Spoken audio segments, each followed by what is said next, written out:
Потпис од министерот за правда го дели бугарскиот клуб во Охрид од ставање клуч на врата. Крена Ролога уште ја чека документацијата и негативното мислење од Комисијата за употреба на имиња за бугарското здружение Цар Борис III.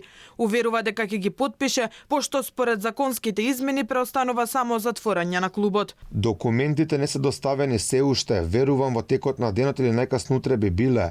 Ќе го направиме потребното, исто како што беше и минатиот пат. Комисијата за употреба на имиња на личности вчера беше децидна со негативното мислење за називот на бугарскиот клуб во Охрид. Цар Борис III според нив предизвикува тензии и нетолеранција во целото македонско општество.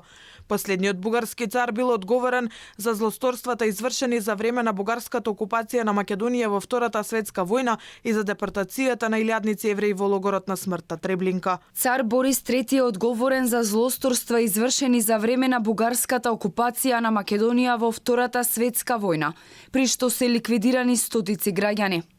Неговата соработка и сојузништво со Третиот рајх и нагласената антисемитска политика се најдиректно одговорни и за депортацијата и екстерминацијата на илјадници евреи од Македонија во логорот на смртта Треблинка. Кога Лога ќе потпише и цар Борис III во Охрид ќе ја доживее истата судбина како Ванчо Михајлов во Битола, кој беше затворен по негативното мислење од Комисијата за употреба на имиња.